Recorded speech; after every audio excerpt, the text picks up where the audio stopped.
Bonjour à tous, petite présentation de l'add-on Hello Sheets pour connecter l'API Helloasso à Google Sheets et pour importer toutes les données que vous souhaitez et éventuellement les structurer dans des tableaux.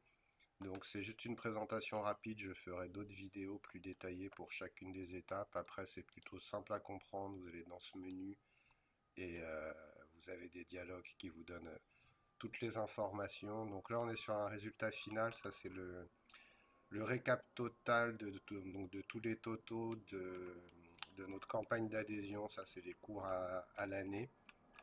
Donc en fait, on a un import total qu'on a fait avec la première étape qui était import et synchronisation par campagne.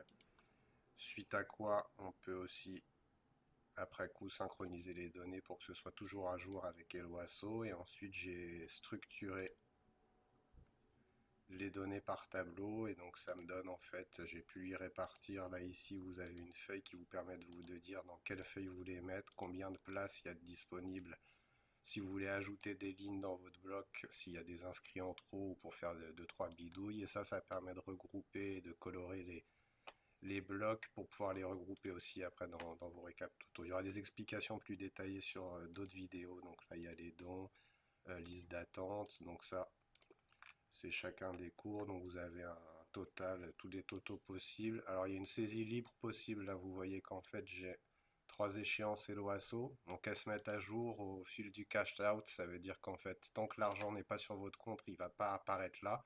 Une fois que vous l'avez transféré sur votre compte, il apparaîtra dans votre tableau de suivi. Donc il y a des saisies libres possibles, vous pouvez avoir d'autres types de paiements. Ça c'est les remboursements à l'assaut. Vous pouvez aussi renseigner des remboursements si vous remboursez par virement ou autrement.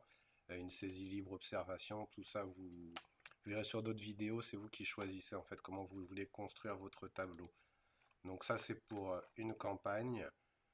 Ici c'est la même chose mais avec plusieurs campagnes. Donc là j'ai en fait mes stages d'hiver, Toussaint 2024, été 2024 et printemps 2025. Donc j'ai quatre campagnes qui sont sur le même document. Donc pareil, il y aura une vidéo pour vous expliquer comment arriver à vos fins de ce côté-là. Donc ça, c'est des imports par campagne. Vous avez aussi des imports par période qui sont possibles avec différentes options. Donc là, je lui ai demandé en fait de me répartir chacun par feuille. Et je lui ai demandé aussi de me regrouper les flexi-paiements tous sur la même feuille. Donc après, j'ai mon récap total. Donc voilà concernant ce que peut faire la donne. J'ai pas mal d'idées d'évolution. J'aimerais pouvoir le connecter à Brevo, pouvoir envoyer directement les données dans différents logiciels de compta. Moi, j'utilise Dolibar, donc je pense que c'est le premier truc que je tenterai.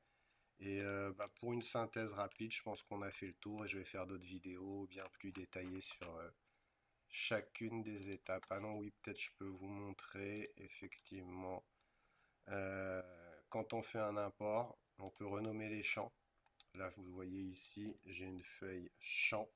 Donc ça, c'est tous les champs qu'il a trouvé dans ma campagne.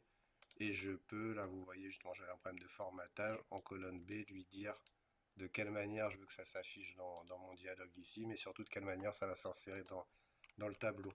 Donc là, vous pouvez choisir tous les champs que vous voulez mettre, les champs de paiement.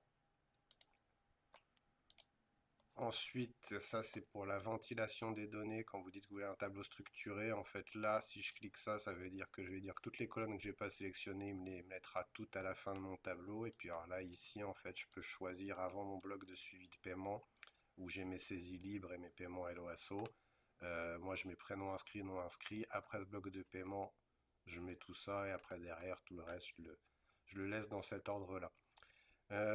Écoutez, je vous ferai des vidéos bien plus détaillées sur tous ces processus-là et j'espère que c'était assez synthétique et compréhensible.